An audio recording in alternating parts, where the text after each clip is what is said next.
Hola, I'm Alicia Navarrete, and this is your Week in Yucatán Today, presented by Yucatán Today and La Jornada Maya.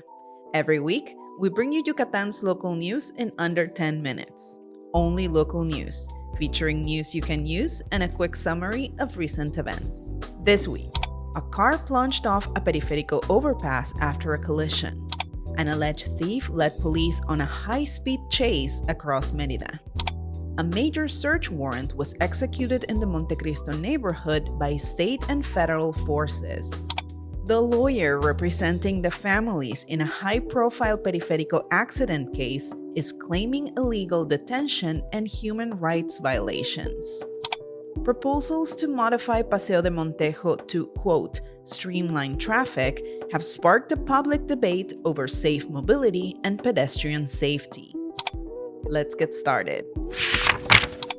A dramatic accident took place on the Mérida Periférico last Friday. Witnesses report a white truck and a Volkswagen Vento were allegedly speeding and cutting each other off while going up an overpass. The resulting crash sent the Vento through the metal barrier. The car plummeted from the highway, crashing into a 5-meter-tall ceiba tree before landing upside down on the median.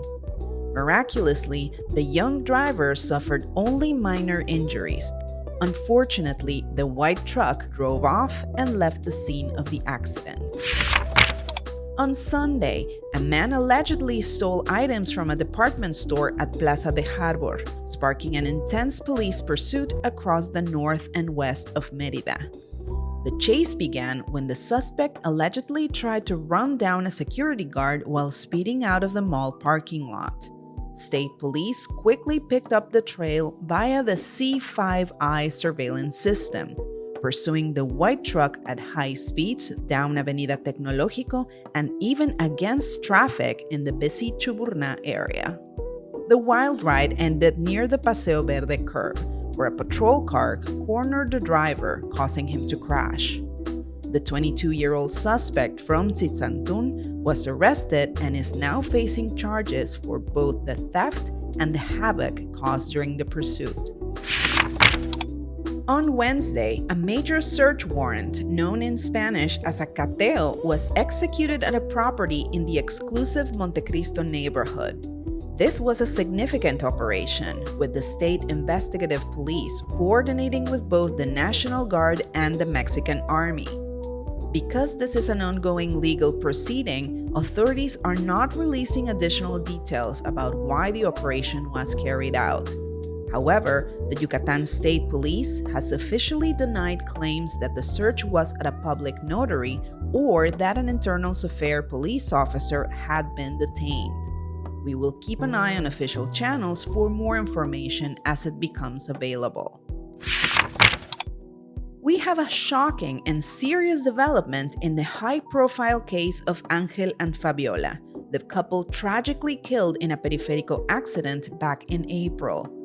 The lawyer representing the victims' families, Jorge Antonio Méndez, failed to appeal at a court hearing, leading his family to file a missing person report claiming he and his assistant had been abducted. Here's the twist. Police authorities confirmed the pair were arrested, stating they interfered when their taxi was stopped for a traffic violation. However, Méndez and his colleague have now filed a formal complaint, alleging illegal detention and human rights violations.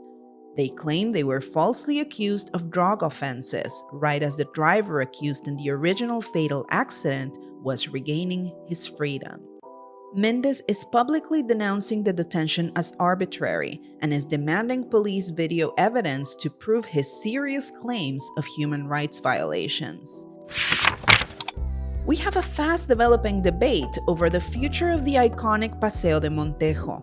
Governor Joaquín Díaz-Mena recently met with hotel representatives who presented proposals to modify the street's layout to, quote, streamline traffic. This idea has sparked immediate pushback from, most notably, the local cycling association Cicloturices.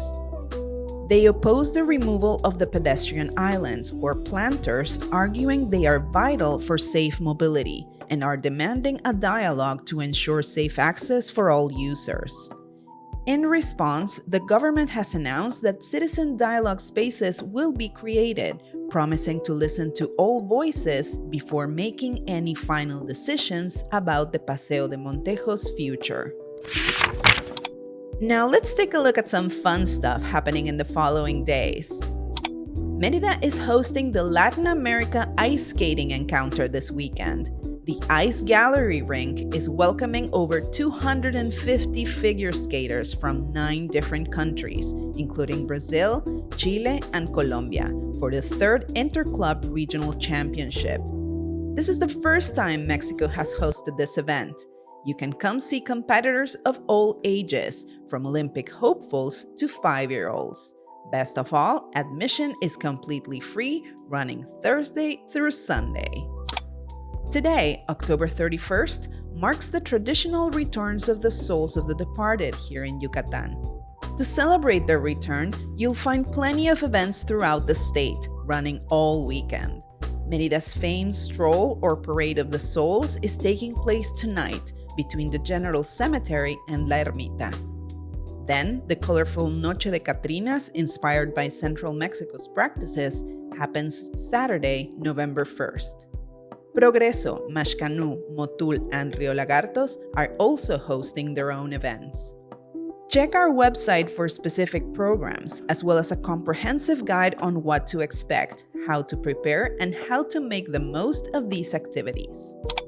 And while public tourism activities usually end between November 2nd and the 8th, remember that many Yucatecos, especially those living outside of Mérida, believe the souls of their loved ones stay through the month of November.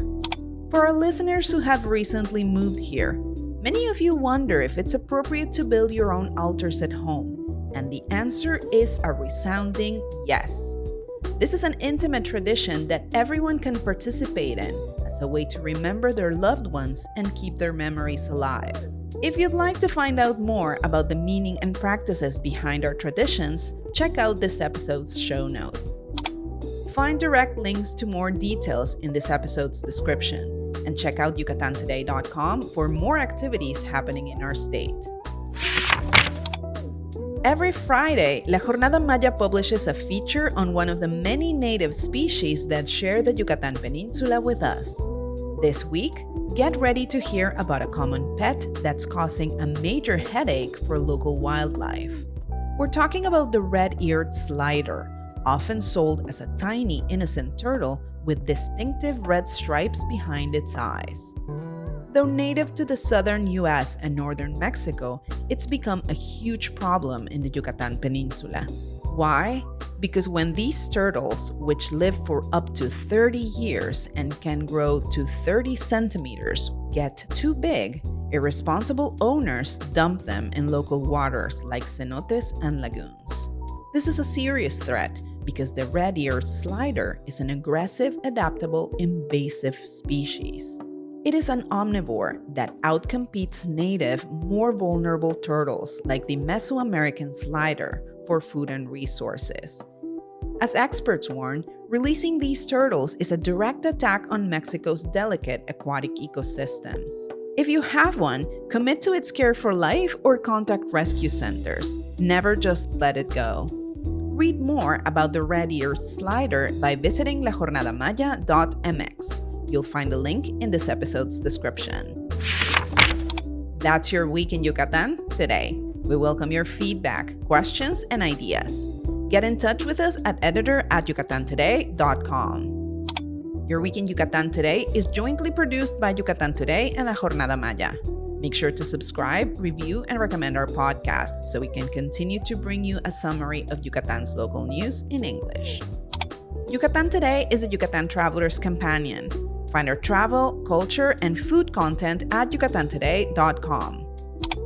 La Jornada Maya is a print and digital newspaper with the most relevant information from the Yucatan Peninsula, Mexico, and the world. I'm your host, Alicia Navarrete. Thank you for listening.